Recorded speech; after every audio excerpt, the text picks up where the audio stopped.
Hi, I'm your girl, Allie Green, and this is Crash Course Literature.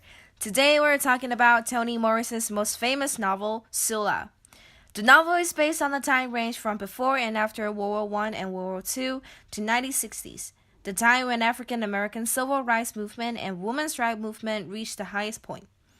The novel takes the adolescent friendship and the growth of the protagonists, Sula and her friend Nail, as the base storyline, and describes the vicissitude of Black community Medallion in a span of 46 years.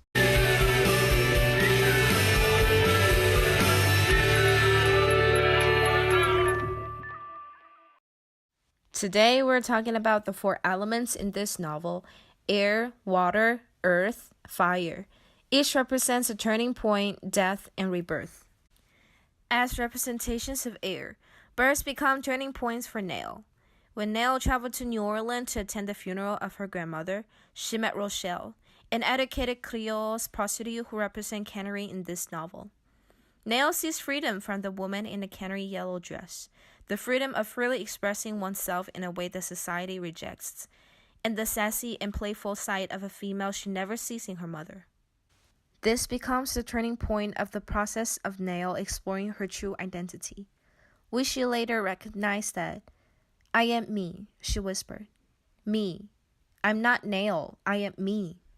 "Me," she murmured, and then, sinking deeper into the quilts, I want to be wonderful. Oh, Jesus, make me wonderful." Sula's returning spring allows us to see some contradicting elements. Spring is always associated with growth and rebirth, but the town people always find out dead robbings everywhere. On the other hand, the Medallion villagers react to an impulsive oddity, or what they call evil days, with an acceptance that border on welcome. But Sula's return inspired the townsmen new sense of purpose to fight against the abnormality and the evil days, which makes them determined to survive floods, white people, tuberculosis, famine, and ignorance. Sula's return from college also becomes a turning point for Nail, which she sleeps with Nail's husband Jude and soon abandons him. The leaving of Jude and the betrayal of Sula determines the destiny of Nail's life. That, for now, her thighs were truly empty and dead too. And it was Sula who had taken the life from them, and Jude who smashed her heart, and both of them who left her with no thighs and no heart, just her brain raveling away. Secondly, the water also contributes to the extensive discussion of death, reflecting power and separation in this novel. As one of the most recognizable scenes in the novel, the death of Chicken Little happens on the riverbank. In the chapter 1922, Chicken Little is drowned to death after Sula spins him around and he accidentally falls into the water.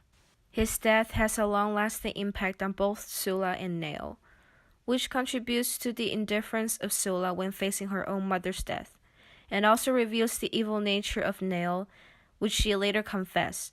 "Why didn't I feel bad when it happened? How come it feels so good to see him fall?" Moreover, the water also acts like a reflecting power in this novel, which is often seen in Disney movies. A princess staring in the water and finds her true identity. Same thing happened in the novel. After return from the war, Shadrach was incarcerated because of his abnormal actions on the road. When Shadrach stares in the water, he finds out his identity. Returning to his cot, he took the blanket and covered his head, rendering the water dark enough to see his reflection. There in the toilet water he saw a grave black face, a black so definite, so unequivocal. It astonished him. After witnessing the cruelty on the war, Shadrach has PTSD, and when he comes back to his old place, he finds out that he's all wrecked and mentally damaged. But the water in the prison toilet serves him almost like a magic water for the princess. It helps him to define and reassure his true identity. Lastly, water also represents separation in this novel, which the Medallion people are separated from the white society by the river. The river isolates Medallion townsmen by excluding them from any opportunities to be treated equally. That they are once promised to get jobs in the town, but eventually other people from different races take all the opportunities.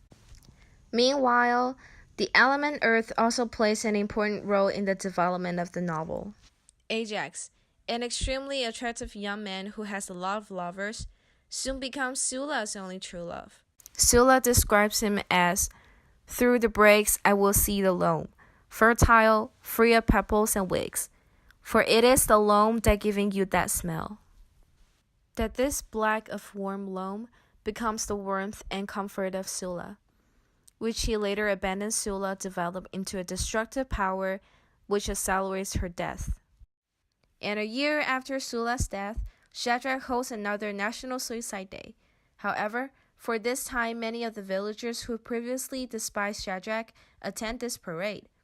They follow Shadrach into the tunnel, which again denies the promised job for black workers, and they begin to vandalize the whole tunnel. The tunnel collapses and many of the villagers were buried under the ground, which also shows the destructive power of the element earth. The fourth element, fire, results in the death of two characters in the novel, Plum and Hannah. When we usually think of fire, we think of it as hot, unbearable, and destructive. However, in this novel, fire serves as cleansing purposes. For Plum, Hannah's brother and Eva's mostly loved son, fire does him for liberation and rebirth. When Plum returns home from the battlefield, he is both mentally and physically destroyed by the fire in the war. And soon, Hannah finds out that he is a heroin addict. Eva loves him so much that she cannot bear to let her son die in a terrible way, so she decides to kill him for his good. Before she actually do it, she goes into Plum's room and carries him like a baby. Eva held him closer and began to rock. Back and forth she rocked him. This foreshadows Plum's rebirth, which happens when Eva actually sets him on fire. Now there seemed to be some kind of wet light traveling over his legs and stomach with a deeply attractive smell. It wind itself, this wet light, all about him, splashing and running into his skin. He opened his eye and saw what he imagined was the great wind of an eagle pouring a wet lightness over him. Some kind of baptism, some kind of blessing, he thought. The warmth and enjoyment indicates Plum's liberation from the pain. And the words baptism and blessing symbolize the cleansing power of fire. On the other hand, Hannah's death also represents one of the functions of fire, redemption. For Hannah, she enjoys short-term sexual relationship with other women's husbands and quickly abandons them. She triggered a lot of hatred and resentment in the town. And she always ignores her daughter and once claims that she loves Sula but does not like her. The time when flames from the yard fire were licking the blue cotton dress, making her dance, her dad satisfied the townswoman that they actually feel sorrowful for her death and redeemed her previous ignorance and dislike for Sula. Therefore, the fire in some degree serves as a redemption for Hannah. In conclusion, the four elements air, water, earth, fire played an important role by serving as turning points, death, and rebirth in the novel. And I'll see you guys next time.